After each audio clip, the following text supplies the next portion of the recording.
All right, ladies and gentlemen, welcome back to the channel, guys. Today we have a Chicago Bulls video for you. Now we are going to talk about some moves that they could make to become championship contenders immediately. Now, before I get into this video, if you guys enjoy it, hit that like button, hit that sub button. I'm out here doing this every day. I know you guys would like the content. We're about 25 subscribers away from 4.4K, so I really appreciate it, man.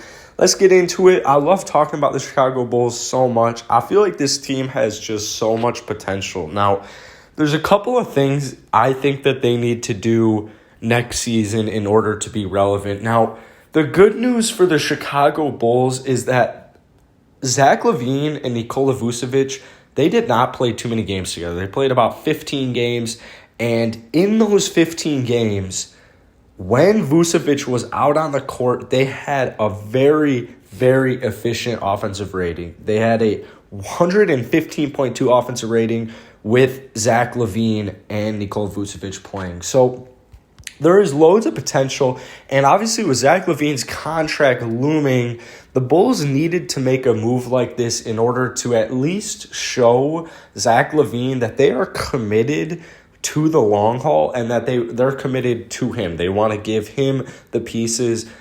Zach LaVine took a huge leap this year, averaging 27 points, 5 rebounds, 5 assists. He took a huge leap.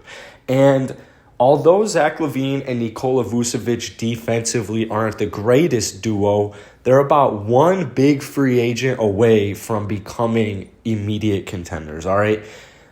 Now, I've talked about a couple of players. I still think that Lonzo Ball is the guy.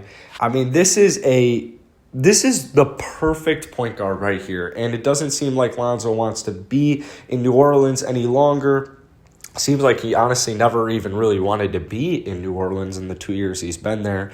And I think Lonzo Ball is just the perfect point guard. He is young. He plays good defense. He is a great three-point shooter. He's becoming a very, very, very good lethal three-point shooter.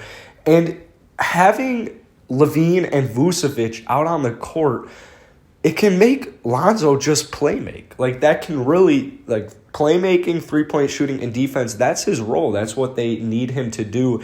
And that's exactly what he is good at. That's exactly what he wants to do. So Lonzo Ball, to me, and that way he's still young. You're not getting a Chris Paul. You're not getting a Kyle Lowry, Mike Conley-esque player where they're still just super old and you're really kind of trying to go all in here. Lonzo Ball is perfect because I don't view Coby White. Man, Coby White, I hope he can take that next level, especially considering where we drafted Coby. It's super tough, but you kind of got to just deal with the cards you have been dealt. And in this particular situation, 2 years into the Coby White experiment, it hasn't panned out yet. And he is a great scorer, and he's going to be a great scorer off the bench. Every team needs that guy off the bench who can come in, provide immediate impact, and really just help sway games, either get them out of reach or bring your team back into it, keep them into it. Every team needs a Coby White. Every team needs a Jordan Clarkson, that type of player off the bench. So I think that's what Coby White's role is going to be moving forward. And if they can get a point guard like Lonzo Ball, it's so perfect, man. It is just so perfect. So that's what I think they need to do. There's also a couple other free agents that they could make some noise with. John Collins. I'm not too sold on John Collins coming to the Bulls. I really just need a playmaking point guard on this team because the way I view it is John Collins in the playoffs, whenever Trae Young did not play, right? Obviously, it wasn't too many games. Or you could even go back to the regular season or just any time John Collins has played without Trae Young.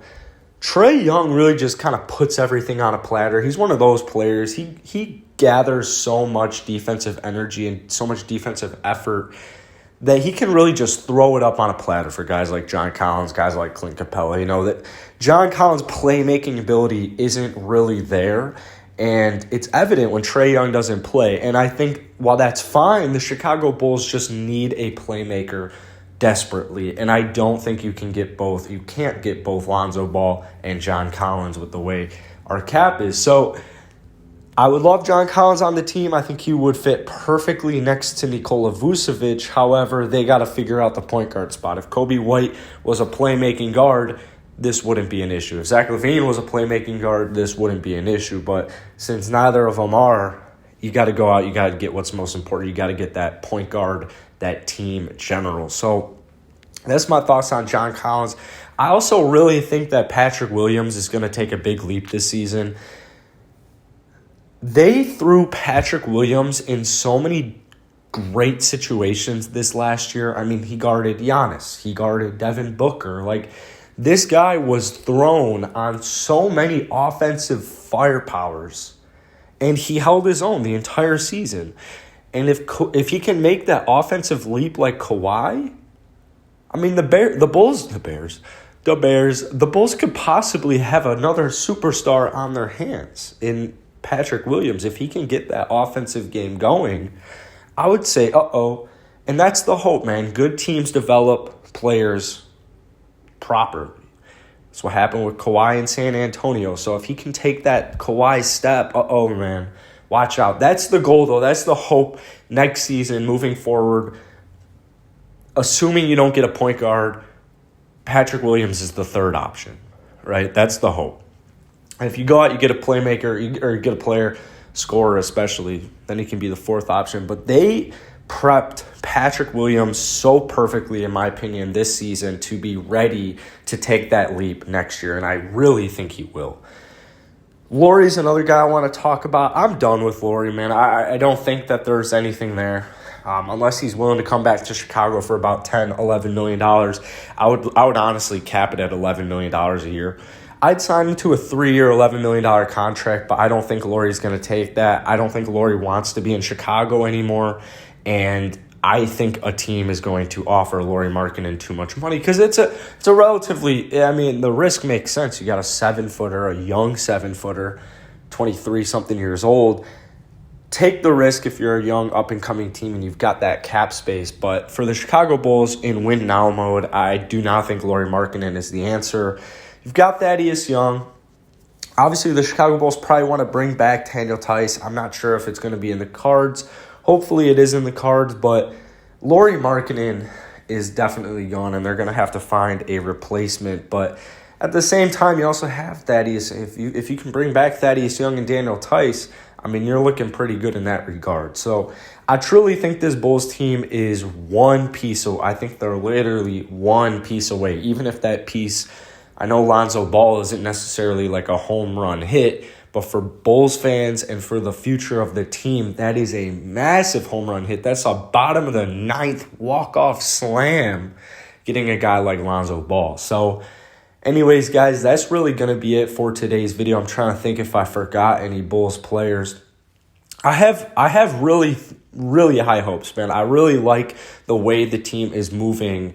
I like the way they handled this season. And obviously with Zach LaVine getting health and safety protocols for 11 games, it threw everything off. And this is a team that should have at least been in the play-in tournament. And man, this team, I mean, they haven't made the playoffs since I was a senior in high school. It's been quite some time, and I'm ready to get that done. I'll talk about Billy Donovan real quick because Jim Boylen was a huge nightmare. I mean, this guy made questionable plays. He made questionable decisions. I mean, you could go back and watch. I mean, you'll be down 12 points, 30 seconds left, and he's calling timeouts. Like, I understand it.